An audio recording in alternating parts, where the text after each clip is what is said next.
En este día de la enfermedad de Parkinson se estima que al menos un 28% de los afectados están sin diagnosticar y hasta un 25% de los pacientes diagnosticados tienen en realidad otra enfermedad, según datos de la Sociedad Española de Neurología, SEN.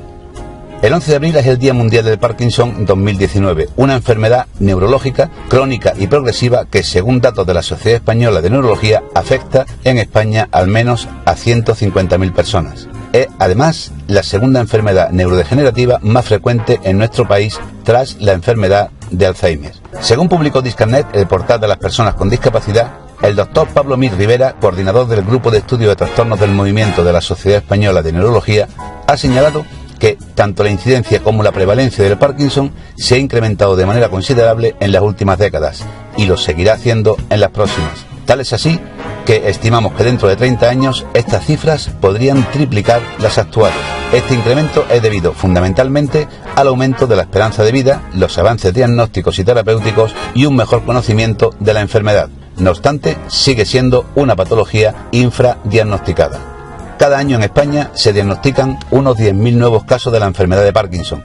No obstante, la SEN estima que al menos un 28% de los afectados están sin diagnosticar y hasta un 25% de los pacientes diagnosticados tienen en realidad otra enfermedad. Además, actualmente los pacientes con Parkinson tardan una media de entre 1 y 3 años en obtener el diagnóstico. Hay que tener en cuenta que generalmente se asocia a la enfermedad de Parkinson a síntomas motores, principalmente temblor, rigidez, lentitud de movimientos, trastornos de la marcha y del equilibrio, etc. Sin embargo, actualmente se sabe que de un 30 a un 40% de los pacientes no presentan temblor y que en muchas ocasiones, antes del comienzo de los síntomas motores, se presentan otros muchos síntomas como trastornos cognitivos, del estado de ánimo, gastrointestinales, autonómicos, del sueño, etc. Identificar correctamente los síntomas de esta enfermedad es el primer paso para poder mejorar los tiempos de diagnóstico, explica el doctor Pablo Mir. Y es que en un 40% de los casos la primera manifestación del Parkinson es la depresión, aunque también puede manifestarse en problemas de memoria, estreñimiento, pérdida de olfato, alteraciones urinarias, disfunción sexual y, de forma muy habitual, trastornos del sueño. Por otra parte, la enfermedad de Parkinson tampoco es una enfermedad exclusiva de personas mayores.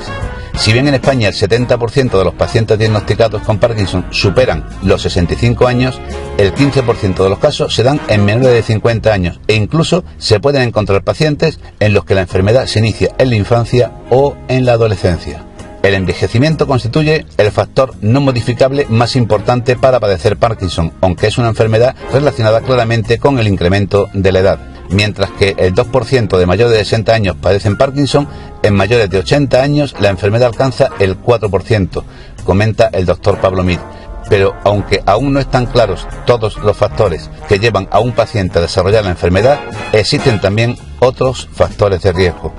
Es el caso de la genética, aunque las formas familiares solo representen alrededor del 5% de los casos de Parkinson, porque ya han sido descritas 22 mutaciones que pueden explicar hasta un 30% de las formas familiares y un 5% de las formas esporádicas. El sexo, ya que las mujeres suelen presentar una tipología de la enfermedad más benigna, con una tasa de empeoramiento motor más lenta, o la exposición a ciertos factores externos que algunos estudios han apuntado a ciertos tóxicos y o a traumatismos cráneoencefálicos. Aunque el diagnóstico de la enfermedad sigue siendo fundamentalmente clínico, hay pruebas complementarias que pueden realizarse ocasionalmente con objeto de resolver casos dudosos. Además, cada vez está adquiriendo mayor peso la investigación de biomarcadores que facilitarían el diagnóstico en fases precoces de la enfermedad. No obstante, es necesario identificar también biomarcadores con valor pronóstico, es decir, que permitan conocer con un alto grado de certeza cómo va a ser la evolución de un paciente diagnosticado de Parkinson, así como su posible respuesta a las diferentes terapias, dado que la evolución es muy variable de unos pacientes a otros. El diagnóstico correcto y temprano de la enfermedad es un requisito fundamental para mejorar la calidad de vida del paciente, porque afortunadamente contamos con tratamientos farmacológicos y no farmacológicos que han resultado de gran utilidad. Sobre todo en las etapas tempranas de la enfermedad, tanto para los síntomas motores como los no motores, destaca el doctor Pablo Mir. Hay que tener en cuenta además que tanto los síntomas motores como los no motores pueden ser igual de incapacitantes y por lo tanto afectarán gravemente a la calidad de vida del paciente y de sus cuidadores. Y también que cada paciente desarrollará la enfermedad de una forma distinta, por lo que el tratamiento debe de ser individualizado y multidisciplinar. Actualmente, el coste de la enfermedad de Parkinson en Europa se acerca a los 11 billones de euros anuales, y aunque la discapacidad motora y las complicaciones motoras, los familiares que tienen mayor impacto en los costes directos de la enfermedad, son los síntomas no motores la principal causa de morbilidad e institucionalización de los pacientes en España. Trabajo realizado con subtítulos para personas con discapacidad auditiva por el equipo técnico de la Asociación Disco para Radiovisión y Radiodisc,